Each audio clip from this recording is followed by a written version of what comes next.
Napa know-how. It takes a lot to get excited about a bag, but most bags can't save you 20% on parts and accessories. That's 20% off brake pads, 20% off oil filters, 20% off virtually anything you can fit inside the 99-cent Napa reusable bag. So tell your buddies there's a bag they just have to check out. Quality parts, helpful people. That's Napa know-how. Napa know-how. At participating Napa Auto Parts stores while supplies last. Minimum 3 items. Exclusions apply. Offer ends 10/31/18. We interrupt this program to bring you Vikings Vent Line, the one show where you get to react to how the Purple played right away. Call in now with your thoughts on the game. 651-646-8255. This is Vikings Vent Line. 3 straight throws to start the day. Phily with a diving catch. Inside the 40. Catch of 24 yards from Kirk Cousins. Cousins has found 6 different receivers. He's found Stephon Diggs a lot. What a good couple of moves for a first down. That was brilliant. Ball's out. Picked up by the Vikings. Joseph. Can he win this long foot race? Linval Joseph. No flags. Touchdown, Minnesota. 2nd down and 2 as it took a sack off the board. Now Phily in the end zone with a flag for the touchdown. 651-646-8255, 877-615-1500. Welcome to Vikings Vent Line. It's Zolgad, Manny Hill, and producer Jonathan Harrison taking your calls from now until who knows when. Manny, as we talk about a 23-21 Vikings victory that is very huge. Felt like for the first half or so could be, I don't want to say easy, but without a ton of drama, but of course in Vikings fashion ended with more drama than most would like. Okay, let me start off by saying this. Because I got some people arguing with me on Twitter already about the Andrew Sendejo thing at the end there. Yes. That was boneheaded on his part. I'm sorry, and there is no convincing me otherwise. That was stupid on his part. In that particular situation, he led with his helmet. He hit the guy in the back of the head. Mm-hmm. Well, he was going for the ball. The ball was... Well, it doesn't matter. It doesn't matter. It doesn't matter. It doesn't matter. If the Michael Bennett call was questionable on Kirk Cousins, and it definitely was. Oh my gosh. There was a lot more question about that call than Sendejo, who, by the way, could be called for a helmet-to-helmet once a game.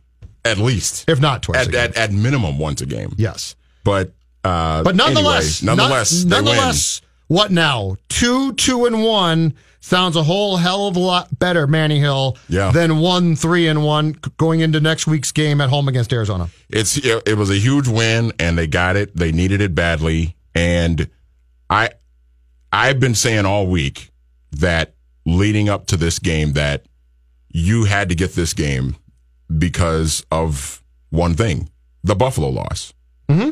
You had to win this game because when you lose a game like that at home to a bad team, and we're all in agreement that the Bills are a rotten team, you have to make up for that. You have to go on the road and win a game that you're not supposed to win, and they did that today. So now it doesn't, like to your point, it doesn't look nearly as bad as 1-3-1 does, even though it's just the difference of one game. You are in so much better shape at 2-2-1 than you are at 1-3-1. So Detroit wins, beats Green Bay. So so the Lions win today. The Packers lose. The Bears are off, and the Vikings go to Philadelphia and win. 651-646-8255. 651-646-8255. That's the vent line for the Twin Cities area. If you're outside the Twin Cities, 877-615-1500. Let's start with Ben in Florida. Hello, Ben. How are you tonight? Doing a lot better than before the game, I'll tell you that much. I would say there's 2 things. Number one, if Dan Bailey is going to make kicks on the line with the game on the line like that, I could tolerate a miss here or there because I'm a little nervous when he kicked that to the lead. But nonetheless, he kicked it, he made it, and the Vikings won the game. Glad Minnesota found their defense again. And Kirk Cousins is probably happy that he didn't have to put up fantasy and create incredible fantasy stats to win the game. Just played good football. Oh, and I do want to ask you guys this. Who would win in a 100-meter race? You guys or Linval Joseph? That man can run. Thanks, Ben. Appreciate the call. For a 300 and what's Linval? 330? Oh yeah, at least that might be listed. Yeah. It might be higher. He's a terrific player, and he's one of those guys at that size that can really run well. And it kind of reminds me of the there was a play that Larry Allen. When he was playing for the Cowboys, it was like his rookie year, and Aikman threw an interception or whatever against the Saints, and Larry Allen chased down the defensive back. A 300 and whatever pound guard is chasing down a defensive back or a linebacker or something like that who was returning an interception back. Yep, that's what it kind of reminded me of. Linval can fly, man, for a guy that size. And that play changed the complexion. Of that changed game, everything, because that game at that point was a sloppy 3-3 tie. And Philadelphia, I think, had gotten towards the 50 or so at that point. Midfield, yep. And they got pressure. Weatherly pressured Carson Wentz. Wentz fumbled the ball, and it went right to Joseph, and the Vikings score and make it 10-3. And after that, led the entire game. The first half, the Vikings looked good, I thought. The second half got a little bit dicey. The thing I liked about the Vikings defense today, for the most part, was it did look, Manny, like the defensive front was, if not back, a semblance of themselves. Yeah. Well, you have to get, I mean, we've been talking for the last couple of weeks, where's the pass rush been? And obviously being without Everson Griffin has, hampered the pass rush a little bit, but it showed up today, and they got enough pressure on Carson Wentz, who I don't think, this is taking no credit away from the Vikings or anything, but Carson Wentz does not look like he's back yet. No, I mean, it's still going to take at least a few more weeks. It may even take the entire season really for him to get back to where he was before the injury last year. But nonetheless, the Vikings did a nice job of taking advantage of him not really being himself, and he looked a little bit hesitant in the pocket. He didn't really move around as well, and they did a nice job. I still. And I'm sure you'll agree with this, I still have my concerns about the secondary right now. But Trey Wayne's not playing is a big deal. And for the life of me in that game, and the Vikings should send the Eagles a thank you note. I'll never understand how, when Alshon Jeffrey was matched up on a guy like Mackenzie Alexander, how did you not go at Mackenzie Alexander every single time? They went, I believe, if you look, they went at Alshon Jeffrey on Xavier Rhodes more than anybody else. And my understanding is, and Xavier Rhodes is your best cover corner. Yeah, and my understanding was, I thought that Rhodes, was supposed to be on Jeffrey all day long. I don't think he was, but there were times I saw 20 and 21 out there, and I thought to myself, okay, Mike Hughes might be a very good player eventually. And Mackenzie, I don't have a ton of faith in, but I thought for sure that Philadelphia would target those guys frequently, and they did occasionally, but not frequently. Yeah, and it's weird that they didn't do that, because Doug Peterson is a guy that we think is kind of like Sean McVay, where he'll try to take advantage of mismatches and matchups where he feels like his guys have a distinct advantage, and we never really saw them go at Mackenzie Alexander. I don't know if we ever really there was never a point in this game where I looked at something happening and thought, oh, there's Mackenzie Alexander again. Yep. Screwing something up or being out of place or getting burned or missing a tackle. Yep. They didn't even really test him at all. The entire game, they didn't really test him at all. It was really weird. 651-646-8255, 877-615-1500. Vikings Vent Line is the show. Let's go to Fargo and our friend Chancey. Hi, Chancey. How are you tonight? I'm doing well, guys. It felt good to see that W go on the board today. Like you guys were talking, it kind of balances out that Buffalo loss. And I actually think, too, Green Bay losing to Detroit, no discredit to the Bears, but I still think the Packers are the main competition in the division. Green Bay losing to Detroit gives the Vikings another opportunity to pick up games if they can sweep the Lions this year. But two things I was thinking. One, the difference in the defense was simply, in my mind, the turnovers, and that's it. If you go to the Niners game, they turn the Niners over a bunch of times. Sure. Today they get turnovers today, right? If the Eagles punch in that touchdown rather than fumble the ball, this game looks all different. They score on defense. I don't know how you scheme or coach this up, but I want to see Zimmer putting schemes in place that are looking to generate turnovers. I'll sacrifice yardage in exchange for turnovers. And I mean, most of the elite defenses, it seems like that's what you get. I don't like the bend, but don't break mentality. I want to see the turnovers. So that was the big difference. They got to keep doing that if there's anything schematic.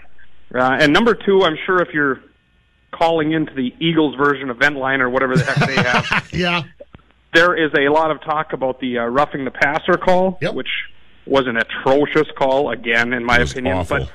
But it's so painful to watch. I feel for everybody involved. They're going to suck all the life and joy and fun out of being a fan watching games. But the Sendeo hit at the end of the game was bad, too, if you ask me. I mean, it was brutal. I try to hear the announcers. I don't know if they feel like they have to stick up for the refs, but justify, he kind of led with his head. You mean he tilted his chin forward like 3 degrees when he hit him? Big deal. But Chancey, he can't make that. That play has been called in the league for years now. Like you can't make Andrew Sendeo has to know this by now. Like he's been in the league long enough. He has to know this by now. And his problem is that he's so reckless. And you saw on the 2-point conversion that the Eagles had that he can't tackle. He missed the tackle right there because he spent his entire career trying to blast everybody with his helmet. He can't. You cannot make a play like that. You just can't. I think he has a target on his back. I mean, he has a reputation. Well, he does. He does, and that's his fault. It makes it a lot easier of a call for the ref to throw the flag. And he has, if it's somebody else. And Chancey, he has nobody to blame for that but himself. Sure, because he's built up that reputation. That is totally on him. Right on. Well, I do think that I feel for the Eagles fans a little bit on that, and I was waiting for the makeup call somewhere in the game, and I was thinking that the Vikings would get their own ticky-tack roughing the passer in the second half to make it up, but thankfully they eked one out, and we'll look forward. Hopefully they can run off a few games in a row here and keep the season compelling, and thanks for taking my call, guys. Thank you, sir. Thanks, Chancey. 651-646-8255, 877-615-1500 if you would like to join the conversation. The show is Vikings Vent Line. Zolgad Hill and producer Jonathan Harrison. Now let's go to Colorado. Hey, Chad. Hey, gentlemen. Thank you for taking my call today. Hey, couple things that I noticed in today's game. First thing, Kirk Cousins' lateral play. I think that was totally on Kirk Cousins. Great job on Rock Thomas trying to have situational awareness on that one and grabbing the ball. Unfortunately, it was a turnover, but that was totally on Kirk Cousins. The second thing, that I noticed today, there were hits on both sides of the quarterback where the referees kind of being a little bit more lenient on the call today. There were a couple hits, I guess, on both sides that they didn't call a penalty on, and I was like, what? Really? How that would have been called 2 weeks ago. Yep. How are they changing the rules here? They're being inconsistent. Thank you, Chad. Appreciate the call. Because they've got no clue. What's funny they've got no clue what to call, and they are guessing. And by the way, the Bennett hit on Cousins, you have to go back to 2008. That's the Brady rule. Yeah. That's the Brady rule. When it comes to the target area and the weight distribution, they are making it up as they go, and they're hoping that they're right. I will tell you this. I thought on the touchdown after the Michael Bennett roughing the passer call, when Bennett actually hit Cousins and he looked like he kind of landed on him a little bit, I was surprised they didn't call that. Because that, it would have been an atrocious call either way, but that looked worse than the penalty that they actually called on him. Yeah. Yeah, because when he hit Cousins and kind of landed on him a little bit, that I was surprised they didn't throw a flag on that. Because that to me looked worse, even though, it would have been a ridiculous call then too, but that looked more egregious than the call they actually threw the flag on. Manny, they have no clue. They're guessing right now. They have no clue. They're guessing at on the calls. roughing the passer. They have no clue. They're guessing at their calls, and they know that the mandate is to protect the quarterback, but they don't know how. And so, and the other thing to keep in mind too is, by the way, the Eagles' touchdown today, a year ago until the Super Bowl, is not a completed pass. Oh, of course not. And don't forget, this is the league. So for those who think, oh no, this league knows what it's doing, don't forget, this is the league that very quietly in the 2 weeks leading up to the Super Bowl last year changed the catch rule and didn't tell anybody. They changed it for the Super Bowl. Yes, they did. They changed it for the Super Bowl, and because of that, we got a couple catches that would have been nullified until that game. And I think they changed it for the better. My point is these people are conniving enough that they make up the rules, don't tell you, and then enforce them as they want to enforce them without having a clue about what the actual verbiage is supposed to be. How about the what's funny too is how about the challenge that Doug Peterson had on the Diggs catch? Oh, it's awful. Where he got 3 feet in. And that's not and it's so don't blame here's my thing is this. Don't blame anybody upstairs for calling down. You're on the sideline. You saw him get three. He got 1 foot in, 2 foot in, a third step in. So that's on Doug Peterson and Doug Peterson alone. Don't blame it on anybody else. I saw a couple people tweet at me. I think they said like, well, maybe he was listening to the crowd. Maybe he's going by the crowd reaction. He's even more of an idiot. What's he, Tyson? If he's going by the crowd reaction to it, then he's an even bigger idiot. And I like Doug Peterson. He's a really good coach. He won the Super Bowl last year, for God's sakes. Sure. But that was idiotic for him to challenge that. And the lateral to Rock Thomas that was fumbled is a byproduct of the fact the Vikings cannot run the football to save their lives right now, and they're trying to come up with anything they possibly can to simulate a running play that's actually a passing play. Well, but that pass, as you said before the show started, that's got to go forward. It's got to go forward, yeah. Because you can't risk this. Yeah, well, and I don't even know. I know the caller blamed it on Kirk Cousins. I don't even know if I would blame Kirk Cousins on that. I would just blame the design of the play. Like that. I mean, he had to throw it. He had to throw the ball backwards because that's where Rock Thomas was. Right. So he had to throw it backwards. Rock Thomas probably should have caught it, but it's like. Why is that? Why is he running behind? Why is that pass going backwards? That just doesn't make the design of that play doesn't make any sense to me. But they are trying to come up with plays that don't force them to hand the ball off because they have no confidence that they can actually gain yards right now by running the football. Yeah. And they actually did okay with it on the last drive. They, Murray popped off a couple of nice 8-9 yard runs. 651-646-8255, 877-615-1500. The show is Viking Vent Line. Joining us next. Hello, Alan. Hey, how's it going? Going good. How are you? Great. It's good to see a win, but as you're talking about the run game, I don't think we're going to really be a top-tier team to go to the playoffs without a run game. Mm-hmm. Wondering if we could, like in the near future, with a little bit easier, like Arizona, like try to concentrate more on it instead of just run a couple times and then get away from it and just start passing away. Thanks for the call. Appreciate it. I think the problem is this, though. To actually consistently try and do it, you have to have faith that it's going to work, and that faith does not exist. It really doesn't. He's right. If you're going to be a playoff team, you have to be able to consistently, because that's not only, especially when we turn to winter, that's not only running the ball successfully, it's play action and things like that. But I think the faith in the run game, and Cook didn't play for the second time in 3 games today, and he played the first half against the Rams, and that was it for that game. I think the faith in the run game is at about 5% right now. It is, and I don't know. The problem is because the offensive line has not done a very good job of run blocking for you. I mean, what was the stat?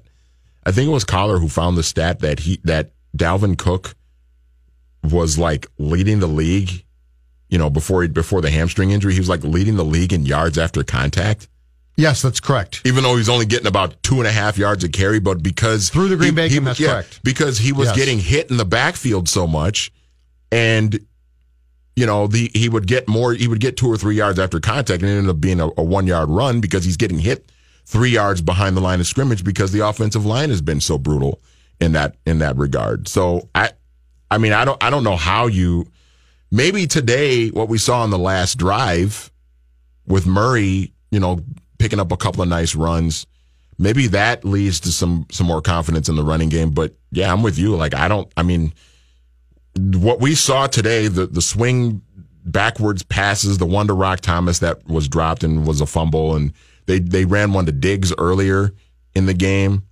Yes. And I mean that kind of shows you that they don't really have a whole lot of faith in the running game, and I just don't like the design of those plays though. I just want that pass to go forward, because you saw what happened with Rock Thomas. He dropped it, and that's a fumble, and you turn the ball over. 651-646-8255, 877-615-1500. The show is Viking Vent Line. All right, the Vikings today, Manny Hill, averaged 3.3 yards per carry on 23 attempts. And their long was 20 yards, which, by the way, was Stephon Diggs. Their season average coming into today, which was the worst in the National Football League, rushing the ball, was 3.5 yards. So they just can't run. Yeah. And here's your other problem from today. It's like we got Matt Asiata all over again. It really is. And here's your other problem, Manny, from today that has to be a concern. Riley Reif, your left tackle, who might not be God's gift to offensive line play, but he's very tough and pretty doggone solid, right? If he's with healthy. the exception of the Buffalo game, he's been really good, and you kind of give him a pass on that because he was playing with what we now know as some sort of a foot injury that he apparently re-aggravated again today. Yes. And had to come out of the game. And then you get Rashad Hill at left tackle, and you're just holding your breath. And Brian O'Neill at right tackle. Yeah, and you're holding your breath even more. So that is now the concern about Reif to me is this. He is one tough dude. So if he left, something's really wrong. Yeah. Basically, either he or somebody said you can't play. He's not the type of guy who just comes out. And he does have an injury history. Yes. So if you are now, the Vikings play Arizona next Sunday at home, and there's going to be 4 games before the bye at that point. Mm-hmm. If you're starting Rashad Hill at left tackle and Brian O'Neill at right tackle, that's an enormous ask. And Rashad Hill, I think Rashad Hill was a nice pickup as a backup to give you depth. Mm-hmm. Asking him to start at right tackle to me was quite a bit.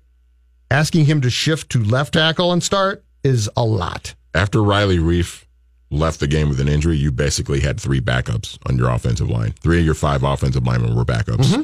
With Compton at left guard, you're right. With Compton, O'Neill, and right. Rashad Hill I consider him a backup.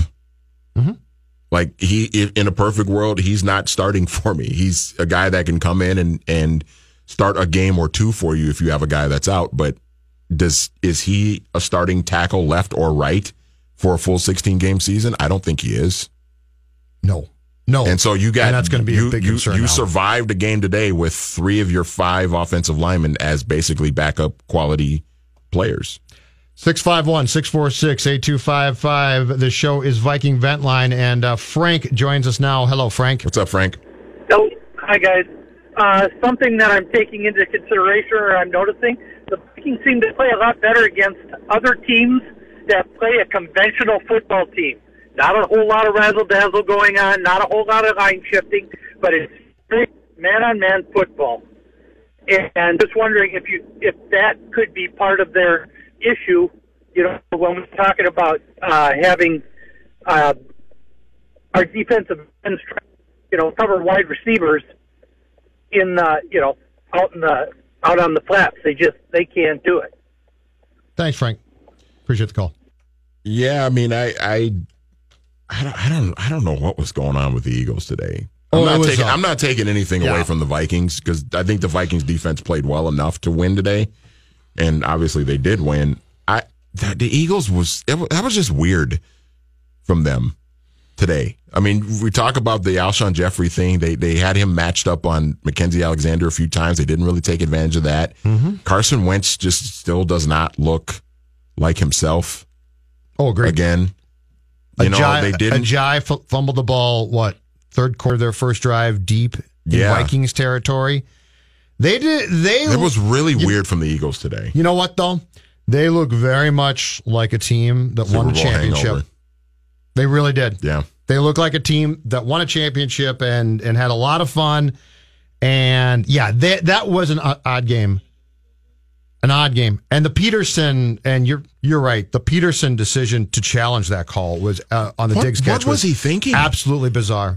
That made no sense. Right now, I would love to know what on earth, who told him, give this a chance. It cost him a timeout that they absolutely could have used as well. It was weird because Diggs caught it near the Eagles' sideline. I know. So it wasn't like it was on the other side of the field and they couldn't see. He was watching it, I know. And they had to have shown the replay. He had to have seen the replay on the Jumbotron. What was he thinking? Diggs had three steps.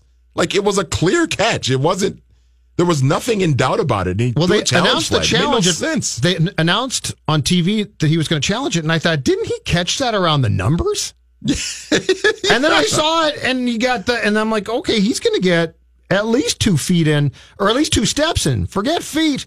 And if he really threw that red flag because of the crowd's reaction, no, he's not that. It's dumb. Like that couldn't have been. It's like, Doug, come on, he's not that dumb. You know this crowd, they're drunk as hell. Like, come on. Oh, you wouldn't throw it because of the crowd. You're watching the play. Yeah, like that. That was really weird. 651-646-8255, 877-615-1500. The show is Viking Vent Line. And it is brought to you by Lucky's 13 Pub, 5 Twin Cities locations. Find your Lucky's at luckys13pub.com. All right, I got good news. George Iloka, he's not only on the roster, he can play defense. Yeah, we've seen him. We saw him play. He's not a myth. We saw him play today. And it looked like Zim, if I saw this correctly on TV, it looked like Zim was trying to get creative with the nickel package, because at times you saw Curse in there as a third safety. At times you saw Iloka, and I actually think I saw Iloka a fair amount, not just once or twice today. Mackenzie Alexander still played, but I think he was trying to present different looks at times, which, by the way, is fantastic. Yeah. That's great. That's exactly what we said. Coming out of that Rams game, it did seem like, if nothing else, this defense had become a bit predictable in its use of personnel packages. Mm-hmm. And today, George Iloka lives and got to play, and I don't think he screwed up. He didn't. And I cannot stress again, though, enough how much better the pass rush was, again, for this defense, because they needed it badly, because there's still some question marks and still some issues in the secondary with, you got a rookie out there making his first start on the outside. You got Mackenzie Alexander, who just makes you want to breathe into a paper bag. And, and the linebackers are still, Anthony Barr and Eric Kendricks are still just not looking like themselves. So, I thought it was really important for the pass rush to get back going today. And they're missing Everson Griffin, and it's a huge loss. But Stephen Weatherly stepped up and made some plays. Daniil Hunter made some plays again. Levenwall Joseph had the big touchdown. So that pass rush, that defensive front, stepped up big today, and they needed it. 651-646-8255 if you'd like to join the conversation here on Vikings Vent Line, as Max will do right now. Hello, Max. Hey, how you doing? Fantastic. Good. I just want to say how great it is to beat a Philadelphia team. I have family from Philly, and ever since, obviously, the NFC Championship game, and then just their natural demeanor as Philly fans, it just feels so good to actually win. So outside of just the X's and O's and what was great, just the emotional win of today was just 100% fantastic. Now, Max, is it just like Eagles fans, or is it all Philly fans? Is it Flyers and Sixers and to me, Phillies fans all too? Philly fans, because I'm also I'm from Washington D.C., so I'm actually also a Washington Nationals fan. So like the Phillies rivalry is real as well. The Capitals and Flyers, like it's real for me across Eagles the board. fans, though, are the worst. They're the biggest jerks, Max. Yeah, no. I don't even think it's that close. They're the worst. Like you always say, like don't go to a Philadelphia game wearing a Vikings jersey. Like I totally agree with that. I did that once and had a bottle of water thrown at me. So yeah, they're the worst. I love my family to death. They're not so bad, but the Philly fans in general are the worst. And forget about security at Lincoln Financial Field doing anything about it, right? Like security and the cops. Yeah, the cops don't care. Yeah. That's the cops your problem. will probably throw something at you too. The cops will only arrest you if you physically assault them first. It's that bad. God, it's so bad. 651-646-8255, 877-615-1500. The show is Vikings Vent Line. We'll return with your calls after this. Zolgad, Manny Hill. And Vikings Vent Line, of course, is brought to you by Lucky's 13's Pub. Lucky's has you covered for the best game day experience this football season. Tons of TVs, legendary appetizers, amazing fresh half-pound burgers, handcrafted sandwiches, wide variety of other pub favorites, too. The drink menu is fantastic. Huge selection of tap beer, handcrafted cocktails, the best Bloody Marys in town. Seriously, these Bloodies are fantastic. Try the Bacon Bloody, the Jalapeno Bloody, the Mother Mary. Or you know what? You can get a flight and try them all. Plus, Lucky's, they celebrate Sunday Fun Day. Happy hours all day long on Sunday, every Sunday. Events and prize giveaways during games, too. Lucky's has locations in Bloomington, Burnsville, Mendota, Plymouth, and Roseville. And if you can't make it out, if you're having people over for the game, you know what? You can call ahead to Lucky's and order some of those amazing appetizers, and they'll be ready to bring them. They'll be ready for you to come and pick them up and bring them home. Find them online at luckys13pub.com, luckys13pub.com. Hey guys, it's Phil Mackey from The Mackey and Judd Show, but I also host, along with my friend Derek Wetmore, a Twins podcast called Touch 'Em All. It's basically just a couple of stat geeks making up things like WAR and VORP and BABIP and babbling on about the Twins. You can find the Touch 'Em All podcast on Apple Podcasts, the 1500 ESPN mobile app, or anywhere you would generally find podcasts. The show solely devoted to your reaction on the game. Vikings Vent Line now continues. With a first and goal, Ajayi puts it on the ground. This one is to Thielen. What a throw and catch. And in the open field, Adam Thielen spins down inside the 30. Ajayi carries and ball is out. Vikings say they have it, and they do. Rock Thomas back there next to Cousins. This is dropped. Was it a forward? Oh, you got to play that, don't you, Jonathan? If it's a lateral, it's a live ball. I think it is, Joe. And it belongs to Philly. Viking Vent Line, 651-646-8255, 877-615-1500. Zolgad, Manny Hill, Jonathan Harrison producing and playing the highlights and or lowlights of tonight's game. I figured, Manny, when the Eagles didn't score off the lateral gone wrong, I thought the Vikings are safe now. Yeah, because you figured that's like a play like that happening to the Vikings where you're kind of face palming and you're like, what the hell was that? Why? What is with that design of that play? And then the fact that the Eagles didn't score, that was their opportunity to really sort of change the landscape of the game, and they didn't do it. 651-646-8255, 877-615-1500. Let's go to Stoneman in Ohio. What's going on? Hey, guys. How are we doing tonight? Good. Great. Hey, greetings from Rick Spielman's home of Massillon, Ohio, by the way. Very nice. Nice. Good to have you on. A couple of things for you guys. First, curious to hear your thoughts. How much did we win the game, or did Philadelphia give us this game? Two absolutely huge plays. That fumble inside the 5, obviously the Linval Joseph touchdown. A couple of other observations. O-line still a struggle. Ran the ball a little bit better. But I'm curious to hear, I think Kirk Cousins has been worth every dollar we spent on him based on our O-line play. Mm-hmm. And from a locker room standpoint, I've coached football for years. The cutting of Roberson. Yeah. And, without Griffith, man, how much do you think that's really cost this team in the locker room? Just curious to hear your thoughts, guys. Thank you, sir. I would say the Griffin loss is huge. Mm-hmm. And it's not just it's locker room and also ability on the field. Because we're talking about a guy who in 2017 had 13 sacks. He's one of the best pass rushers in the NFL and has been for a few years now. And he's in the prime of his career right now, and he's playing, the last year and whatever, playing the best football of his life. And, we saw in the last couple of games before tonight that, they They do miss him because the pass rush has been non-existent.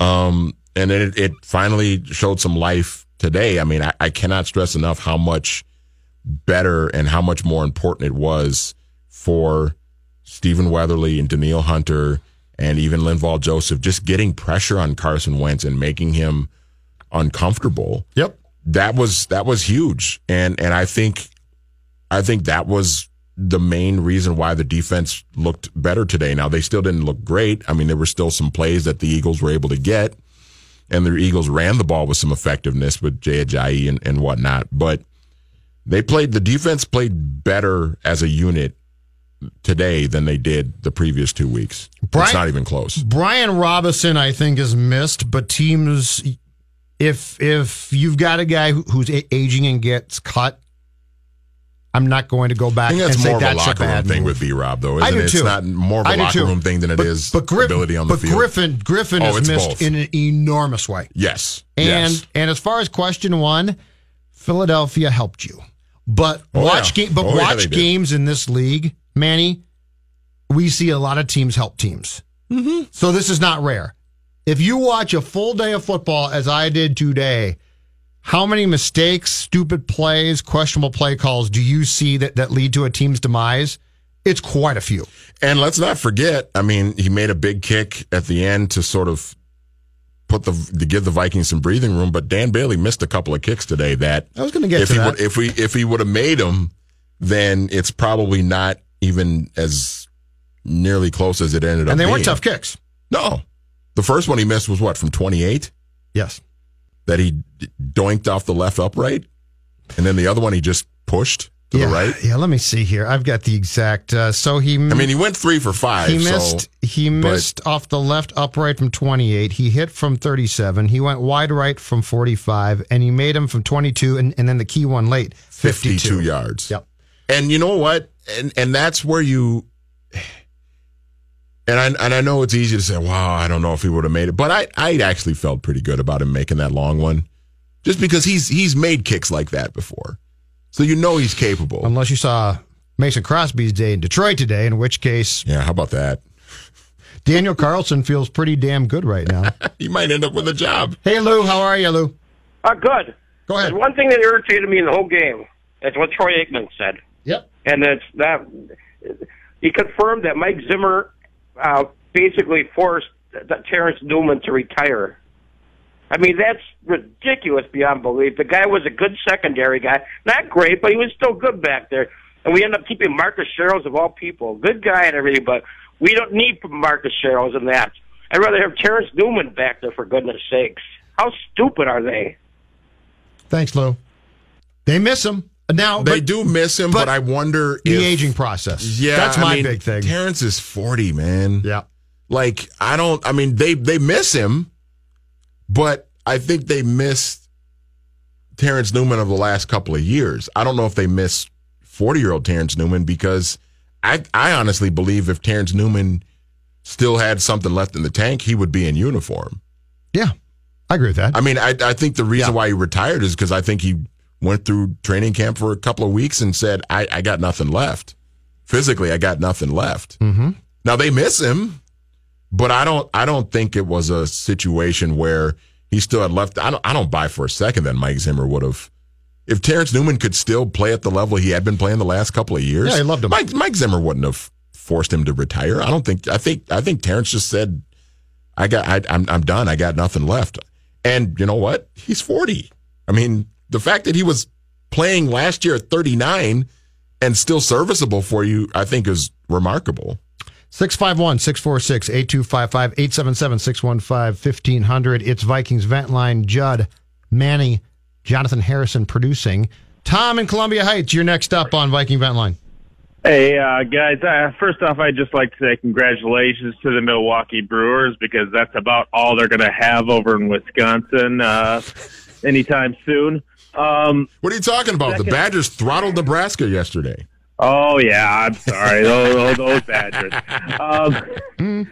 I'm sorry. I hate them too, so I'm not, I'm just messing with you. I honestly, I think that penalty on Bennett was karma. It was karma for all the Eagles fans did to the Vikings fans last year, and the 2 field goals, honestly, the universe evened itself out there.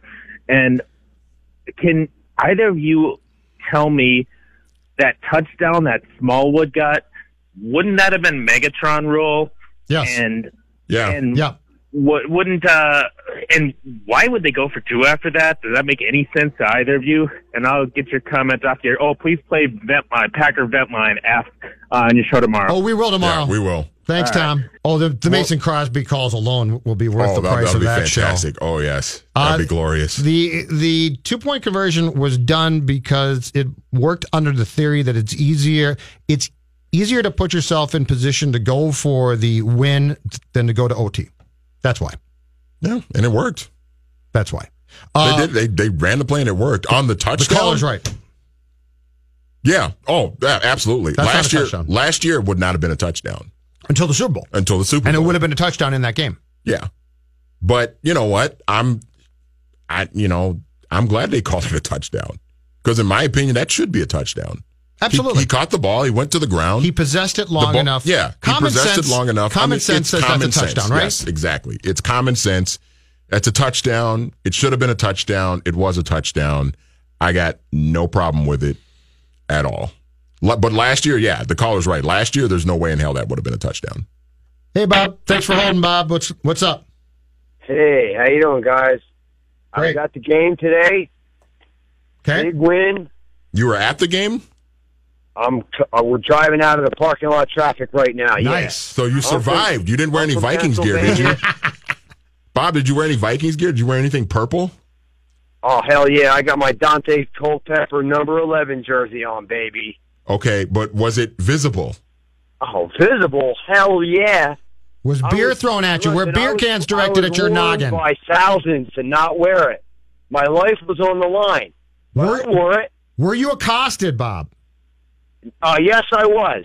In the third quarter, the crowd behind me and my friends grabbed me and almost threw me over the rail into the first level because we were on the second level on the 30-yard line. However, I defended the territory with the Viking blood flowing through my veins. You're nuts. And I stood ground. And so did our team. We stood ground. We were the underdog going into this game. Unlike last year, we didn't desecrate the Rocky statue. Unlike last year, I sensed weakness in the Eagles fan base, team, all around, and we came out with the win. Big catches by Thielen, Diggs, a double pump by Kirk Cousins on a missed block by O'Neal, made a huge play to get him a score. Big play. Dropped it in the bucket to Thielen after that questionable roughing the passer call. I think he might have hit the quarterback. Bennett might have hit the quarterback. Well, I don't know. It was hard to see. Didn't hit him at all. I mean, did he hit? I mean, I don't think it was a late hit. I thought it was a bad call, but we took advantage of it. Yep. And we got the win, you know? Okay, hey, look, we're in that protect the quarterback movement. And look, back up for a second. $84 million quarterback. If the league wants to protect him the whole season throughout, then that's fine with me. We'll take the win. Hold on, Bob. Bob, hang on a second. Back up to the point where, so you were on the second deck and you almost got thrown over the railing. They wanted, yeah. Their plan was to throw me over the rail and say, "Fly, Eagles, fly," with my Dante Culpepper jersey on. There were very few Vikings fans at this game, I can tell you right now. Because they all learned from last year, Bob. That's why there are very few this year. Well, you know what? A lot of guys came up to me and said, you know, we kicked your ass. And I said, you know what? You did. You did kick our ass last year. You were the better team, and they were. But today, we were the better team. We took advantage of mistakes, and when home teams make mistakes like the Eagles did, they deserve to lose, and we won. You're right. Yeah. Thanks, Bob. Bob's exactly right. That's exactly right. Yeah. When you screw up as much as Philadelphia did today, you do not deserve to win. You deserve that to game. lose. Yeah. 651-646-8255. What do I know from Florida? What do you think of the Vikings game today? Hey, what's up, fellas? I was actually curious about 3 topics because you guys have hit a lot of topics already. Yep. One is I just wanted your opinion on the last defensive stand of the Vikings. To me, it seemed like Zimmer was just too loose with the defensive calls. It seemed like we just let him march down the field. I could be wrong.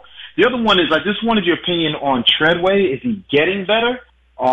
Treadwell? Or Treadwell. Is he getting any better? And then finally, was this a missed chance for it to be a statement win? I know it's a W, but it just seems like had we been able to finish the game on a strong note, it could have been a statement win, and it just seems like a W. I'll listen to you guys offline. Thank you. Thank you, sir. Thanks. Let me start with Treadwell.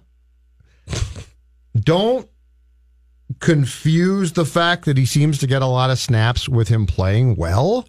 He had 3 catches. He had 4 targets today. I'm a little baffled that he is still getting more snaps. I don't think he dropped a pass, which was the good news. He had 4 targets today, caught 3 of them for 21 yards, and his long went for 8. I believe I did see him throw a couple nice blocks. But he's actually an okay blocking receiver. He's actually pretty serviceable in that regard. All he has to do is be serviceable, because Diggs and Thielen continue to catch everything. Football thrown. Kirk Cousins has to airmail the ball over their heads for them not to catch it.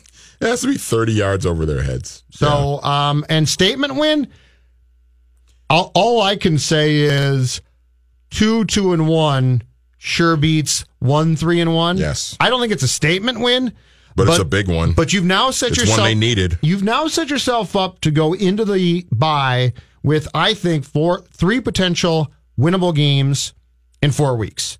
Arizona, at the Jets, home to the Saints. That's going to be tough. And home to Detroit.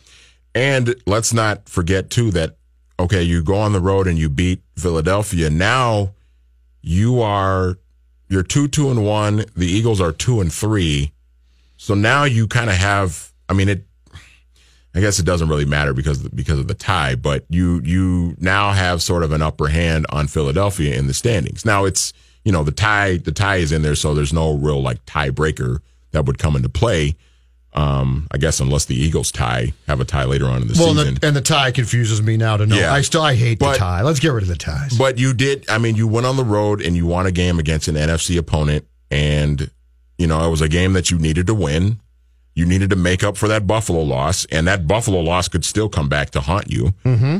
But you needed to. Oh, it will. It will. It's the Vikings. Don't say it could. Right. It will come back to haunt them. It'll bite them right in the butt. But you needed this one. You needed this one badly if you're the Vikings, and they got it done on the last defensive possession. We were sitting here. You were going nuts. I was going nuts. I hate it. I cannot stand the prevent defense. It drives me crazy. I don't understand playing the safeties and the defensive backs 20 yards back off of the receivers and letting Zach Ertz get 15 yards a pop over the middle of the field. What good does that do to you? It does nothing for you. And the Eagles scored the touchdown anyway. Mm-hmm. They got the touchdown anyway. So you're not. What do you? I've never liked it. It doesn't make any sense. Your defense has played fairly well for you all afternoon. So just line up like you have been. Yep. And your pass rush has been fairly effective.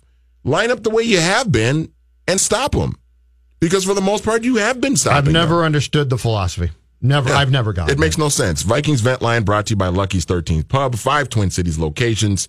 Find your Lucky's at luckys13pub.com. And let's wrap up the show with a call from Jeff, who's calling us from Texas. Hello, Jeff.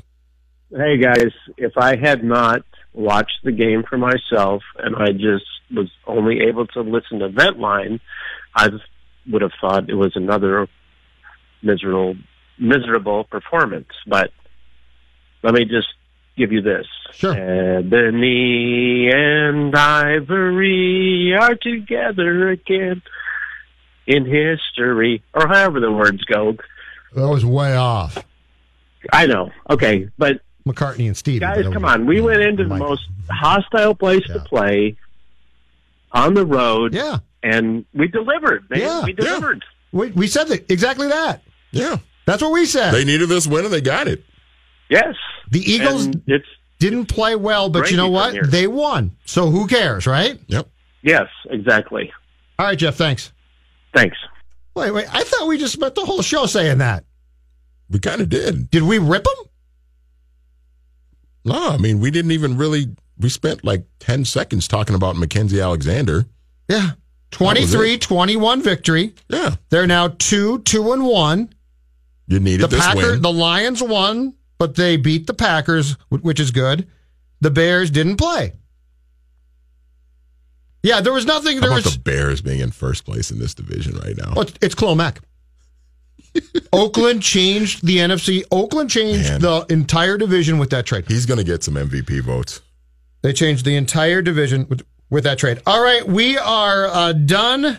Zolgad, Manny Hill, Jonathan Harrison, once again, do an outstanding job screening your calls and producing the show. Baseball is up next. Don't forget, Mackey and Judd back at 3 o'clock tomorrow. Plenty more on today's game. The Vikings won. Nobody's complaining. Was it a glorious sight? No, but that's okay. It's the National Football League. Goodbye, everybody. Have a great Sunday evening. Baseball. Ball's out. Picked up by the Vikings. Joseph.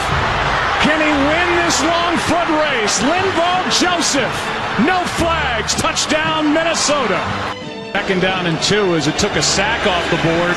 Now Phily in the end zone with a flag for the touchdown. Ajayi carries and ball is out. Vikings say they have it, and they do. Vikings, let's win this game. Skol Vikings, honor your name. Go get that first down, then get a touchdown. Rock 'em, sock 'em, fight, fight, fight, fight. Go Vikings, run out the score. You'll hear us yell for more. V-I-K-I-N-G-S. Skol Vikings, let's go.